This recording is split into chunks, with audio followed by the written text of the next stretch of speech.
দেখছেন খবর বাংলা 24x7। নতুন খবরের আপডেট পেতে আমাদের চ্যানেলটিকে সাবস্ক্রাইব করুন। আবারও ক্যাব চালকের সততার নজির, গাড়িতে ফেলে যাওয়া যাত্রীর কয়েক লক্ষ টাকার গহনা সমেত ব্যাগ ফেরালেন চালক। দক্ষিণ 24 পরগনার ডায়মন্ড হারবার জেলা পুলিশের বজবজ থানার পুলিশ সূত্রে জানা গিয়েছে, আজ অর্থাৎ রবিবার বজবজ 1 নম্বর ওয়ার্ডের বাসিন্দা প্রিয়াঙ্কা পারিরা ও তার পরিবারের মহিলা সদস্য সহ বেশ কয়েকটি ব্যাগ নিয়ে উড়িষ্যা থেকে কলকাতায় ফিরে বাবুঘাট থেকে সকাল 5:20 নাগাদ একটি ক্যাব বুকিং করে বজবজে ফেরেন, যে গাড়ির নাম্বার ছিল WB057430।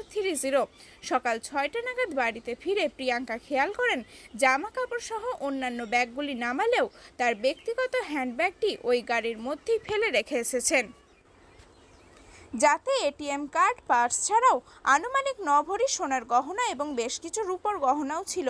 এরপর ওই মহিলা তার স্বামী কল্লোল রাউতকে সঙ্গে নিয়ে এসে বজবজ তদন্ত কেন্দ্রে বিষয়টি জানালে বজবজ তদন্ত কেন্দ্রের দায়িত্বরত পুলিশেরা অত্যন্ত তৎপরতার সাথে বজবজ থানার ভারপ্রাপ্ত আধিকারিকদের সহায়তায় তত্ত্বাবধানে ফোন মারফত বিভিন্ন পুলিশ কন্ট্রোল বুথে গাড়ির নাম্বার সহ যোগাযোগ স্থাপন করার পাশাপাশি আধুনিক টেকনোলজির সাহায্যে উক্ত ক্যাবের চালকের সাথে যোগাযোগ করলে কয়েক ঘন্টার মধ্যেই গহনা সহ ওই ব্যাগটি ফেরত পাওয়া যায়। বজবজ থানার পুলিশ কর্মীদের তৎপরতা এবং এই উবের গাড়ি চালকের সততার ভিত্তিতে প্রিয়াঙ্কা পারিরার হারিয়ে যাওয়া সমস্ত জিনিসপত্র বজবজ থানার পুলিশ কর্মীরা উদ্ধার করতে সক্ষম হন। মূলত বাঘাযতীনের বাসিন্দা পেশায় উবের চালক মঙ্গলা দাসের এই ভূমিকায় খুশি পুলিশ প্রশাসন থেকে শুরু করে প্রিয়াঙ্কার পরিবারের লোকেরাও। এক প্রকার খুশি হয়েই প্রিয়াঙ্কার পরিবারের পক্ষ থেকে 4,000 টাকা পুরস্কারও প্রদান করা হয় ওই চালককে। বজবজ থানার পুলিশের এই তৎপরতা এবং উবের চালকের সততাকে কুর্নিশ জানিয়েছেন বজবজ থানার আপামর জনগণ। বজবজ থেকে বজবজে আসছিলাম কিসে করে? ক্যাব করে উবের। তারপরে আসার সময় আমার লাগেজগুলো ছিল, লাগেজগুলো সব বার করলাম। বার করার পরে আমার পিছনে আমার যে স্লিং ব্যাগটা ছিল পিছনে আমি রেখেছিলাম। আমার বাচ্চা ছিল, তো বাচ্চা একটু কান্নাকাটি করছিল বলে আমি অ্যাকশন মাইন্ডে ব্যাগটা ছেড়ে গেছিলাম। তারপরে ঘরে গিয়ে দেখলাম যে আমার সব ব্যাগগুলো আছে, বাট আমার ব্যাগটা নেই। তো তখন আমি হঠাৎ করে উবেরকে কল করলাম, বাট কাস্টমার কেয়ারের নাম্বার মানে লাগছিল না। তো তো এমনি করে আমরা চলে এসেছি পুলিশ স্টেশন। আমি 100 নাম্বারে কল করলাম। তারপরে উনি বললেন যে আপনি নিয়ারেস্ট পুলিশ স্টেশন যান। তো আমি নিয়ারেস্ট পুলিশ স্টেশন যেতে স্যারকে দেখা করলাম। স্যারকে বললাম এই ব্যাপার। স্যার খুবই হেল্প করেছেন আমাকে। স্যার সবাইকে ফোন করে আর ট্যাক্সি ড্রাইভারকে ট্র্যাক করে আমরা উবেরকে ওই মেল ডাললাম। তো মেল করে ওনার নাম্বার পেলাম, ড্রাইভার নাম্বার। তখন সব করে আমরা ফির স্যার ট্র্যাক করে ফির উনি এসছেন। আমার জিনিসপত্রগুলো সব ব্যাগে কী ছিল? ব্যাগে ওই সোনার জিনিসগুলো গয়না ছিল আমার একটু, আর যেরকম চুন ছিল ওরকম সব গয়না ছিল। তাও কত টাকা মূল্য হবে এটা? ওই 7 লাখ টাকা মূল্য। আর সোনা ছাড়া আর আমার পার্স ছিল আর এটিএম কার্ড ছিল। আর কিছু ভেবেছেন? মানে ওনার যা ভাড়া আছে, মানে যত কষ্ট করেছেন উনি, তো ওনার ভাড়াটা আমি দিনের যে ভাড়াটা হবে আমি ওনাকে রিটার্ন করে দেবো, তাকে অ্যাটলিস্ট ওনারও লস না হোক। আর ওরা আপনাকে হেল্প করতে, আমিও চাই যে ওরাও মানে ভালো, মানে যা লস হচ্ছে আমি একটু পে করে দেবো। আমি ভেরি হ্যাপি কি উনি এসছেন আর ওইভাবে আমাদের রিটার্ন দিয়েছে, ওটাই ভালো লাগছে। না আমি সকাল থেকে কাঁদছিলাম, আমারও শরীরও ভালো নেই, 2 দিন থেকে আমি ট্রাভেল করেছি বাচ্চাকে নিয়ে। তো সকালকে থেকে আমার কিছু খাওয়া দাওয়া হয়নি, তো সকাল থেকে আমি পুলিশ স্টেশনে বসে আছি।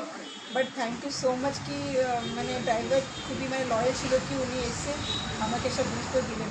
তো আমি চাই কি যে সবই মানে ড্রাইভাররা আছে, মানে উবের, ওলা, ইভেন আদারও মানে কারবারও, ওরা মানে এই লয়্যালটিটা থাকুক, সো দ্যাট কি আমরা অ্যাজ এ লেডিস আমরা সেফ থাকেন। আমাদের এখানে আমি যখন আসলাম তখন কোনো জেন্টস ছিল না, আমরা সব লেডিস ছিলাম। তো একটা কতজন ছিলেন গাড়িতে? আমরা 4 জন ছিলাম। 4 জন, আমার মেয়েকে নিয়ে 5 জন ছিলাম। তো ওটাই খুবই আমাদের ভালো লাগলো যে সবাই মানে খুবই হেল্পফুল, মানে লাস্টে আমাকে দিয়ে আনলো। এই যে পুরো আমি তো মানে ইমিডিয়েটলি এসে আমি পুলিশকে বললাম মানে কি আমার যা কিছু প্রবলেম ছিল, কারণ আমি জানি কি আমার হাতে কিছু নেই না, আমি ট্র্যাকও করতে পারছিলাম না। তার জন্য যখন আমি ফোনও করলাম, উনি বললেন কি প্যাসেঞ্জার নিয়ে যাচ্ছেন তো কিছু নেই। তখন আমি আরও প্যানিক হয়ে গেলাম, কেন কি যদি উনি বলতেন কি আমার কাছে ব্যাগটা আছে তাহলে অতটা প্যানিক আমি হতাম না। তো মেবি উনি প্যাসেঞ্জার নিয়ে আছেন, তো ওনার সিচুয়েশন আমার এখানে সিচুয়েশন কি আমার সব জিনিস হারিয়ে গেল, আর ও সিচুয়েশন বলছে কি মানে আমার কিছু নেই এখানে। তখন আমি হঠাৎ করে প্যানিক হয়ে আমার শরীরটাও খারাপ হয়ে গেল। তখন কেঁদে স্যারের কাছে আসলাম। স্যার আমায় খুবই হেল্প করলেন। স্যার বললেন আপনার বাড়িটা কোথায়? বজবজেই চৌরাস্তা আমার। কি আপনার নামটা? আমার নামটা প্রিয়াঙ্কা। গাড়ির নাম্বার হচ্ছে WD057430। আপনার নিজের গাড়ি? আমার নিজের। কি ঘটনাটা কি ঘটেছিল? ঘটনাটা হচ্ছে উনি ধর্মতলা বাস স্ট্যান্ড থেকে উঠেছিল, ঠিক আছে। তো ওঠার পরে উনি আমাকে বলতে দাদা আমার একটু টয়লেট পেয়েছি, তো দাঁড়াবেন কোথাও। তো আমি বললাম ঠিক আছে দাঁড়াবো কোথাও। তো আমি কী করলাম, টয়লেটে আমি বললাম এখানে তো অনেক টয়লেট আছে, এবার এখানে করে নিই। তো বলছে না এখানে না একটু পরিষ্কার জায়গা। তো আমি কী করলাম, হাই রোডের ওখানে দাঁড়ালাম, গাড়ি উনি টয়লেট করেছি করে এবার আমি রীতিমতো নিজে নিয়ে আবার এসে এখানে নামিয়েছি। নামানোর পরে উনি সব লাগেজ ফাগেজ সব নামিয়ে দিয়েছি। নামানোর পরে ওনার যে ব্যাগ ছিল বলছে, আমি তো দেখিনি, আমার অলরেডি প্যাসেঞ্জার আমাকে অলরেডি দিয়ে দিয়েছিল।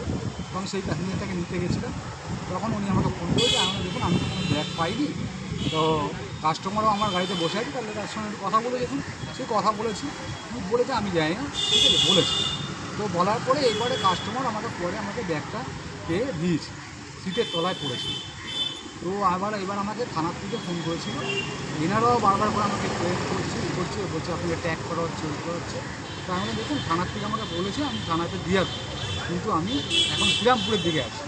তো আমার আজকে একটু 2 ঘন্টা টাইম লাগে। তাই না স্যার আমাকে 2 ঘন্টা টাইম দিন, আমি একটা প্যাসেঞ্জার ছেড়ে দিয়ে আমি আসছি ওই 5টা আজ সকালবেলা। আজকে। এবার এই জিনিসটা দাদা বলে সব ঠিক আছে ওকে, এই দেখে এখন ভয়ের ব্যাপার নাই, যে হচ্ছে আমাদের আমাদের সেভাবে ট্রেনিং দেওয়া হয়েছে যে যাতে জিনিসটা দেওয়া হয়। এবার সবাই মতন সবাই সমান হয় না। তো আমি যেটা আমার ভালো লেগেছে আমি সেটা বলুন স্যার আমি দিয়ে যাচ্ছি। দেখলাম যে না জিনিসটা সে কান্দাকাটি করলো, আমাকে অনেকবার অনেক কিছু বলেছে। তারপরও আমি থানার থেকে যখন ফোন করেছি আমি শিওর হয়ে গেলাম যে তাহলে আমি থানায় দিয়ে আসাটাই দেখি। কত টাকার মতো জিনিস ছিল? মোটামুটি ধরে রাখুন 10-15 লাখ টাকার উপরে হবে, কারণ উনি যা জিনিস দেখলাম। ওনারা কি বললেন? একবার আমি ব্যাগ না আমি অন্য কিছু পেয়েছিলাম দিয়েছিলাম, ঠিক আছে। আমাকে উবের থেকেও ফোন করেছিল। আপনার বাড়ি কোথায়? আমার বাড়ি বাঘা।